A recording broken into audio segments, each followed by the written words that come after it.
insiders are here. Charlie Giroux for the Republican side and Tony May on the Democratic side. Guys, welcome. And we want to mention flags that are at half-staff today in honor of former U.S. Senator Richard Schweiker. He died at the age of 89. You both wanted to have a few words.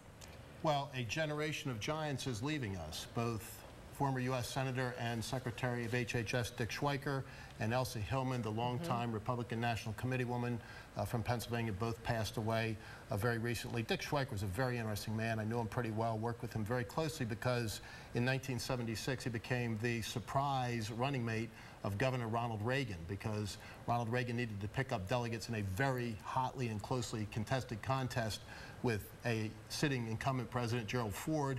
Thought they could be gotten here in Pennsylvania, picked Dick Schweiker, a moderate to liberal Republican, to run with him. Didn't work out so well, but Dick Schweiker remained a close ally of President Reagan throughout the 1980 campaign, then served in his cabinet with distinction and didn't leave public life. Went on to serve with the insurance industry in a key executive position there for a long time. Was a great Pennsylvanian, a great man. Elsie Hillman, also 89 years old. Elsie Hillman, the grand dame of the Republican Party. For 20 years, a Republican National Committee woman. She was the person you went to see if you wanted to get started in Republican politics on a statewide basis. I've got to make the observation, Charlie and I both got our political start when they were both in their heyday. It was a time when Republicans and Democrats were civil to each other, and they're great people to be greatly missed. All right, well guys. said. Thank you. All right, the special election over in Cumberland County. Do you feel that the GOP has the upper hand with that, Charlie? They have the numbers, no question about that. The turnout will be exceptionally low. This could be a placeholder election because there's likely to be a hotly contested primary in the spring for that seat, so time will tell. I think that Charlie's right. Two good candidates, two well-qualified candidates. You could not go wrong voting for Bob Charles, a Democrat, but there just probably aren't enough Democrats there to make him the winner. And you can see the results here on CBS 21 tonight. Moving on to the big debate coming up this Thursday. We'll start with you, Charlie. Yeah. About it. Well, it's a great opportunity. I mean, this is really historic because no time in any of our memory have there been 17 candidates for a major party's nomination for the presidency. And Thursday night will be the first opportunity for a lot of folks to see them up close and personal, to see them side by side, at least the top 10 or maybe 11. I'm not sure exactly what they decided this afternoon because I've been traveling.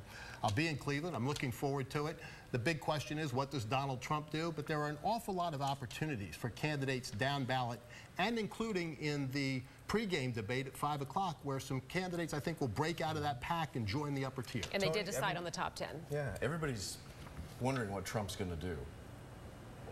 I think he's going to try to be outrageous, but the whole thing, this debate's going to be fascinating because it's like going to the first Penn State game of the season. Since nobody's wearing names on the back of their jerseys, it's going to be hard to tell who's who. Is there a front runner you see coming out of this debate?